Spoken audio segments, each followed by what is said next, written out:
Okay, hi, my name's Courtney. I'm an alcoholic. Hi, Courtney. My home group is Surrender at 7, women's meeting on Tuesday nights on the top of Queen Anne. And my sobriety date is February 19th, 2007. So next month will be 18 years. And so I've been like reflecting on that a lot lately. Like, okay, where was I at 18 years ago? What was I doing on a Saturday? And today I had an amazing Saturday. Like, I woke up without a hangover. I woke up versus like came to, and I got to roll around in bed, hit snooze, do whatever, and like enjoy the morning versus trying to like drudge, like, oh, just we're like walk through quicksand in life. And I got to do some like work for my AA service position and go for a walk with a home group member and all of these things that fill me up inside today, and then I get to come hang out with you tonight and spend some time at a meeting. But you're my people, right? I may not know some of you, but like I feel like I connect, and I feel more comfortable in a room of alcoholics I do and don't know than most other places in my life. And so, 18 years ago, I was actually right about this time. I was at my grandmother's, and she had cancer, and she was going down that path, and she was going to be passing away. So I had been I'd been living in Seattle, married, but I couldn't get sober. Alcoholism for me it came real quick. I didn't start drinking till I was 18, and the first time I got drunk, I blacked out, threw up. That was my test run at drinking because I was going to drink at graduation. So this was like my test weekend, and I learned a lot of lessons, and I was going to do things differently the next weekend. And then that was my journey. I am a person who at the end I was blacking out all the time, passing out in public, throwing up. Like I was a loose cannon where you just couldn't take me anywhere. You didn't know what was going to happen. So I'd game plan, right? Only this many shots or this many beers, or I'll take a pint or whatever. And I had that obsession and that fear of not having enough. So I would sneak off and I'd drink your alcohol, and I would, go over there and buy some drinks when no one's looking, or go into the freezer and drink the alcohol you've had hidden there. And so all of a sudden, I would be drunk and passing out, and people would be like, "What is going on?" And it switched from people handing me drinks to people hiding drinks from me, and and so I was in Seattle, married, a corporate job, right, and pretending to live the life, having come from Wenatchee, a small town. Like the goal was to get out of the small town, right? You're going to go to big Seattle, and you're going to have arrived. And I thought that's what I was looking for. I was looking for that feeling of I have arrived. And I was looking for that through all these external things, trying to fill that hole inside, that God-sized hole, when I didn't know what it was. And it didn't work, right? I was drinking on the job, and I did get caught and got fired and couldn't stay sober. And my husband sent me back to Wenatchee to move back in with my parents because he didn't know what to do with me anymore, right? He'd come home and I would be passed out, but he's got my ID, my cards, everything. Like, where did Courtney get alcohol? And I look fairly young and innocent, right? And I use that to the best of my ability, because people would think, no, and I'm like 25, right? And I'm downtown working in a suit, but at this point I got fired. But I put on a suit, and I'd get my, Nordstrom's bag, and I'd put towels in it. And I'd go to the liquor store, and I'd just slip bottles in there. Because if you looked at me and carrying a Nordstrom's bag, I decided that was the past. Like, you would think I wouldn't steal. I don't know, the stories we tell ourselves. And that's how I was getting liquor at that part. So I used whatever I could to try and fool everyone around me. And I had gone to treatment at one point, and when I got out of treatment, I didn't do everything that was suggested. I was trying to fix the relationships and trying to fix the employment situation, and I was trying to save this marriage and all of those things. And so I was going to a meeting when it was convenient. I had a sponsor who actually she had very limited windows of time where I could call her, and that was great. That was fine for me because I didn't want to be doing this thing. I had so much fear and anxiety around being honest. And so I drank again, and I went in and out for about a year before I got sober. And that included getting fired from a job and moving back to Wenatchee and with my parents. And that's really humbling when, you've shown everyone, you've gone to the big city, you got married, you're living downtown, and then you go back to Wenatchee, East Wenatchee of all places, and you move in with your parents. But what I did do right is that this thing was cunning, baffling, and powerful, right? I got a great education and treatment. I get out of treatment. I don't do everything that's suggested because I feel like I've got the self-knowledge. And so then I realized how cunning, baffling, and powerful it is. The stories I would tell myself to justify picking up a drink were amazing. And I'm in Wenatchee, and I'm like, okay, well, I can't stop drinking. But what I did do right is I kept going to meetings, because at that point, I was afraid. I was afraid to continue doing what I was doing. I did not enjoy it anymore. I would, not want to drink, but then I'd find myself drinking. So I'd be drinking and crying because I didn't know how to stop. And I kept showing up at meetings, and I got a sponsor in Wenatchee, and these two women were amazing. They scooped me up like we do with newcomers sometimes, and they were involved in this general service thing, right? And that's service outside of the home group, and they took me to conferences and women's retreats and workshops and an area 92 assembly, and all I know is I didn't want to drink. And they lugged me around, and so I got this amazing foundation, listening to speaker CDs. I got this amazing foundation of AA and service when I didn't even know it, and I'm so grateful to them today for that. But I'm still drinking. These women are lugging me around. I'm in Wenatchee, and I continue to pick up. And it's like I didn't have a car. My mom would take me. I'm like 25, right? I'm an adult. My mom takes me and drops me off at the church, and she waits an hour and goes runs some errands, and she'd come back and pick me up. But after she dropped me off and drove off, I'd walk down the street to the convenience store on the corner and drink, and I'd come back and then wait there for her to pick me up. And so just the things we do for alcohol, right? It's amazing. But I'm still going to meetings because I really want to be sober. I just don't think I know how. And so I hit this point where I had the fear of continuing to do what I was doing was just a little bit more than the fear of living without alcohol.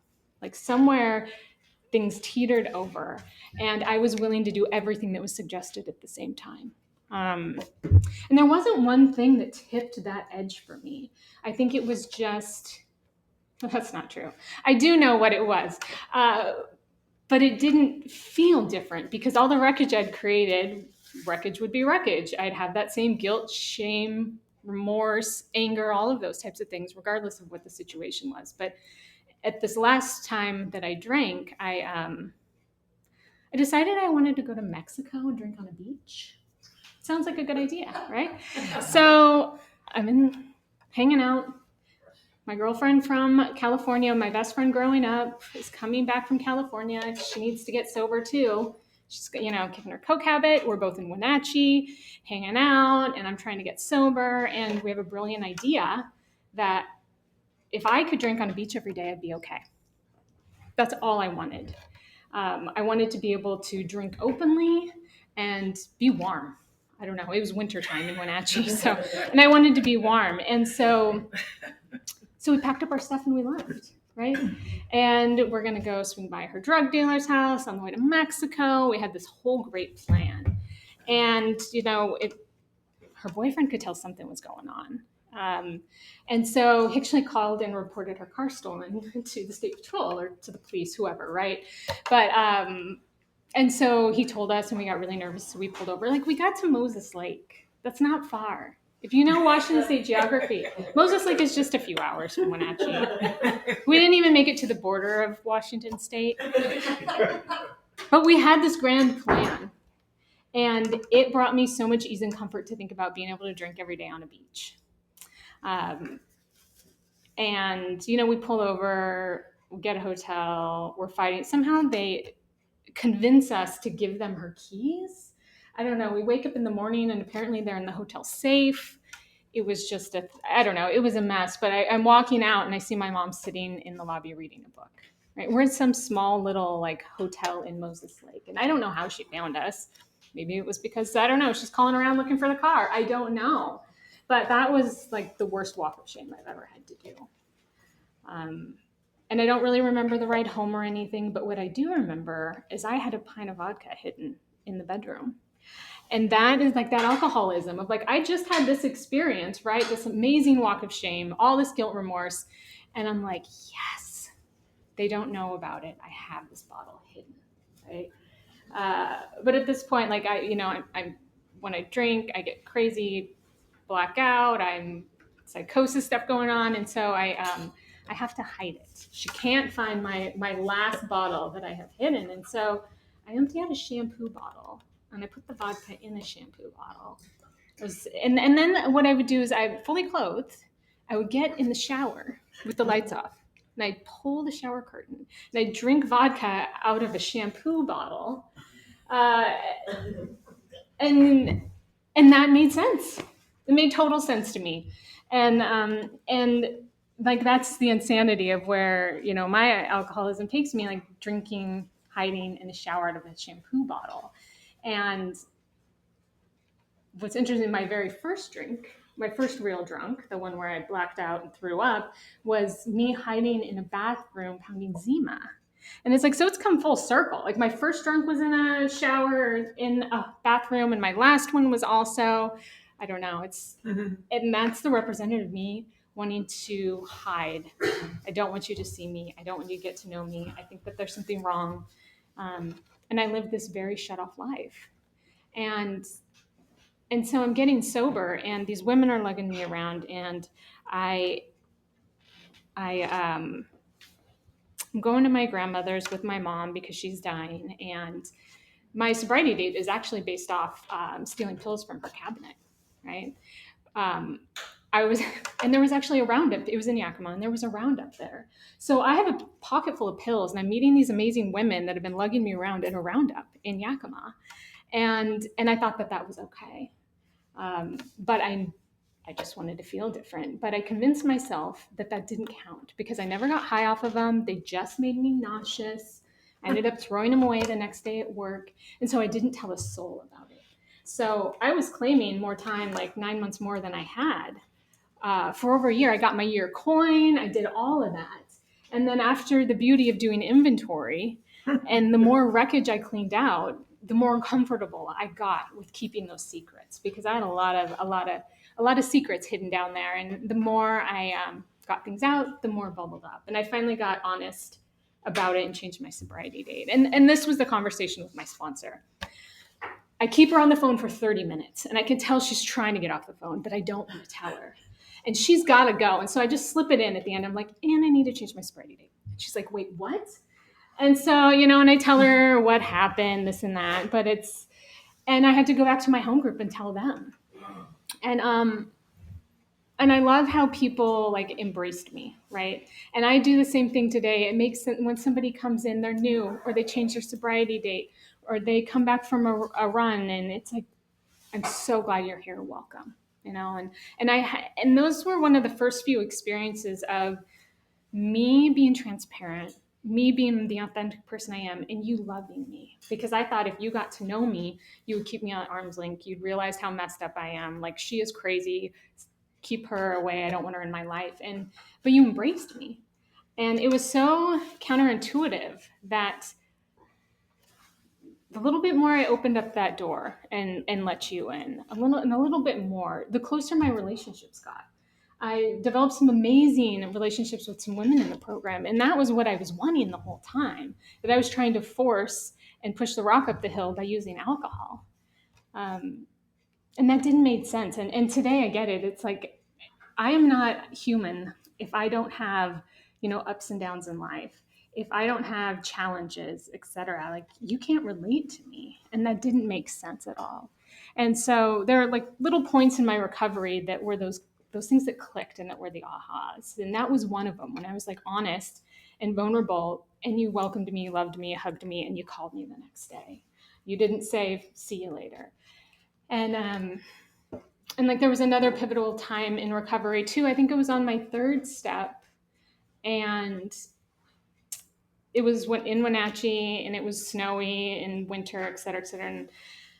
And at this point, I was having a hard time staying sober, and but I was picking up these two girls and taking them to the meeting. And I remember talking to my sponsor, and I'm like, I'm never going to get through these steps, this 12 step of carrying the message, this and that. And she's like, you are. You're picking up these women and getting them to a meeting when they wouldn't be able to get there otherwise. And that was that little bit, something clicked in that foundation of like, oh, I can be a useful human being in life. Maybe I'm not the most terrible person. And so that layered on. And then the idea of when I, did my fourth step with her, I realized these things I had made so big in my head, they deflated. And I realized like she loved me more. And that didn't make sense, but that changed something in me too. And then, I get to do 8 and 9, and this employer that had fired me, they sent me to treatment, they fired me. And they were this family owned business. They took me into their home. We literally had like an offsite at their home. And I would get up and sneak around the corner into their kitchen and like pound their liquor when they weren't looking. And so they'd put a lot of trust in me. And I would walk around Seattle once I had moved home, and I would scan all the faces because I was so afraid that I was going to run into them. And they were some of the last amends I did, my first round of amends, because I couldn't face them yet, And one of the women, one of the owners, there was a husband and a wife, and I wrote her a letter with a check for some money I'd stolen out of her desk. I was in Wenatchee, like that's the best I could do, and my sponsor said that's okay, and she didn't cash the check. And I get back to Seattle, and I've done some more amends. I'm cleaning up some wreckage, and I have the courage to I think I called her and I left a voicemail, and she didn't return my phone call. And I told my sponsor, I'm like, I'm done. I tried. We can check this off the list. And she's like, no, you have to do it a third time. You have to try 3 times. So I think I emailed her, and she said she would have lunch with me. And I remember being so nervous to go. And that's when another little tool started working for me, is the fear prayer. That is my favorite prayer out of the book. I've used it very consistently throughout my recovery. And it's like, God, please remove this fear and direct me to what you would have me be. And I sat there and I said that over and over and over again. And I felt a little bit of relief come from it. It's like, oh, this thing kind of works. And so I had lunch with her. Great. It went fine, right? I left and I felt like I could look her in the eye. And I didn't have to be scared when I walked around downtown that I would run into her.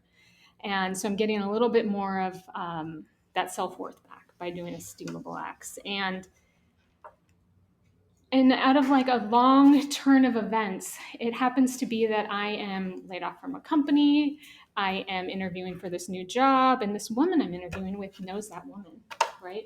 There's a strange gap in Courtney's resume. Like, when I was not able to work.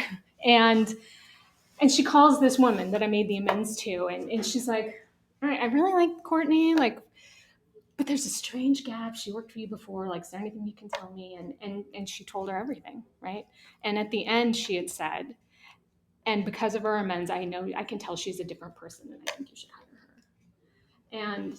And I was flabbergasted by that. And it's like, those are the things that, and I got this job and it's been amazing for my career, blah, blah, blah. But for me, what was most impactful was the fact that like she could tell I was a different person because of the work I'd done in Alcoholics Anonymous, because of the changes that had happened that I hadn't even seen yet in myself, that this woman thought I was employable. And that was another little thing that clicked out of like, I thought this was the worst thing that could ever happen. And I was such a terrible person. And it's like, but it didn't. And then I had actually met up with that woman that I used to work for and made the amends to a couple different times after that. I'd run into her at conferences related to our profession. And she started talking about someone else she knew in recovery. And she looked at that person a little bit differently now because she saw that Alcoholics Anonymous could work. And these little ways we can impact people's lives that we don't realize. And what I thought was the most horrible thing in the world, getting sober and sharing that with her. And maybe now she has a different experience with Alcoholics Anonymous and alcoholics in her life. And so there's all these just little things in the foundation that got laid by doing the work here. And all I wanted to do was not drink every day, because at the end I was drinking around the clock, and I was sick if I didn't drink. I would shake, I'd be nauseous, etc. And I got all these other amazing things. Like, I got to build a little bit of self-worth by doing the steamable acts and doing the steps and cleaning up the wreckage and acting like, behaving like a woman with dignity and grace today. And that's not what I was looking for. I was just not wanting to drink and cause wreckage every day. And today, through recovery and through service, like, I have amazing friendships in my life. And I get the opportunity to carry the message to other people. And I have this strange love for business meetings, right? Like, going to assemblies on the weekends and, quarterlies and these other types of things. And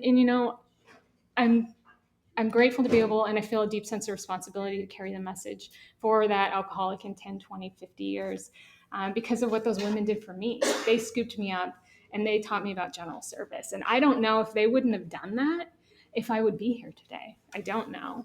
And so I'm beyond grateful, and I'm still in touch with one of them. And I haven't actually reached out to her and let her know about my new service position this rotation. And I probably should.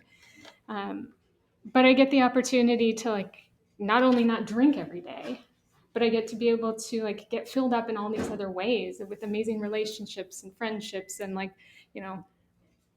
I mentioned how on these long weekends, etc., that we do for some service things, we hang out in the hotel room and you BS. That's half the fun about this. And we end up laughing so hard we're crying, right? And that's what I was looking for in a bottle. I was looking for that joy, that freedom, that feeling of elatement, that connection with other human beings. And I found that in Alcoholics Anonymous. And that didn't, again, those things that do not make sense, but it's true from doing this thing and just showing up one day at a time.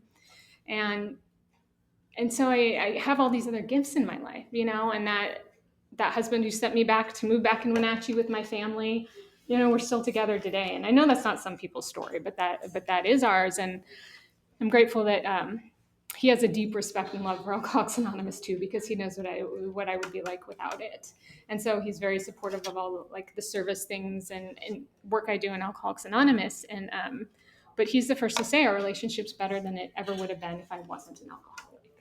And when he told me that one, we were on vacation, he's like, if I could push a button and make you not an alcoholic, I wouldn't do it. And I was blown away because I was the lower companion, right? I was always in trouble. I was a loose cannon. You couldn't take me anywhere. And I always just felt so much guilt and shame. And for him to say that he wouldn't change my alcoholism, what is that?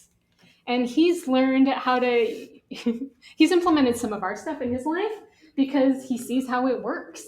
What is this thing about, meditation and this idea of just being curious instead of having preconceived ideas? And so he talks about how we have better communication, and he's a better human too because of Alcoholics Anonymous. So he's really familiar with the program, which is good and bad, because the other day I was all spun up about something and he spouted some AA stuff at me. And I was just oh my gosh. And I wish I could remember what the statement was, but it was something that I would hear come out of my sponsor's mouth. And I was like, this is great. And you know too much. I've created we have created a monster in this because I can't get away with a lot of stuff anymore because he sees the signs and he knows the deal and he can call me on it. And then he's like, have you talked to your sponsor? No, I haven't. Why don't I give her a call? And I still have to do that. I still have to have a sponsor and go to meetings and work the steps and write inventory. And recently I was super spun up in life and just, I was acting out and I'm still an alcoholic. I still have alcoholic behaviors that while maybe I'm not drinking, I can still show up that way. And I have a friend who says, it's your alcoholism showing up. And I was just, things were just flying out of my mouth. I was saying things that were not appropriate. I was saying kind of confidential stuff around some work things. Um, it was out of character, and it was not the way I was not showing up with dignity and grace by any means. And I was trying to check out with all these other things, late nights with Netflix, like games on my phone. I don't play games on my phone. I don't know. I found one and like started obsessing about it. So I just had it was behaving more crazy than I hadn't in, I don't know how long I can remember. And but what I know is to go back to the basics, right? I picked up the pen and I put some things on paper. And I called my sponsor and we got together. And we talked through it, and then I got to go home and like tear that up and throw it away. And I started, got to go back to some more meetings. She's like, get back to the basics, right? I'm reading 86 through 88 every morning now. And I'm trying to get back into a meditation practice. But one thing I've learned here and that I love is that I've found this compassion for myself as a human being, that I'm okay, that doing these behaviors or, kind of going off the beam a little bit, that's okay too. I don't have to try and force or fix me, or nothing's like black and white anymore. It's this gray space I live in. It's like a spiritual being having a human experience. And so I get to get back to the basics. There is a way to feel differently. The beauty is I don't have to cause all the same wreckage. Like today, I can only take this amount of pain, whereas before I'd have to get into a ton of pain before I even looked back and realized what was going on. And that's because, I've cleaned up enough stuff inside and gotten it up and out, where today, like I have a connection between my head and my heart that I didn't before. And I get that pause when agitated and doubtful for the most part. And in that pause is where my higher power shows up. And I get to, say things and show up in a way that's authentic. And how many times, like at work now, things just come out of my mouth and I'm like, wow, what was that? That was grounding and sounded like serene and peaceful. And I show up in a way that sometimes I'm surprised about. And I know that's not me, right? When I'm not trying to force things or sound smart or show up a certain way, and I just like bring my whole self to work and take my higher power with me, things continue to go well. And so it's a strange journey. And there are many times where I've felt new and, I haven't drank, but I felt like a crazy alcoholic, and that's okay. And I get to joke about it sometimes with my sponsor, and she's like, yep, you're an alcoholic. Get back to a meeting or try something new and do the work. And I always can. And and that's unfortunate or I think is unfortunate that normies don't have those tools. Like because everybody has life stuff that happens. We all get spun up. We always go through, there's hard things in life. But we have this toolkit we can pick up. And I know exactly what to do to feel a little bit different, or start to shift that perspective a little bit, because you've taught me that. And, a lot of other people in the world don't have those things. And so I'm just, I don't know, I'm grateful to be here tonight. Really peaceful today and grateful for recovery. Like I had a super chill day, whereas, almost 18 years ago, I was like sneaking pills and putting in my pocket and going to a roundup and trying to pretend everything was okay. And today, that's not how my life looks or how it feels. So thank you for my sobriety.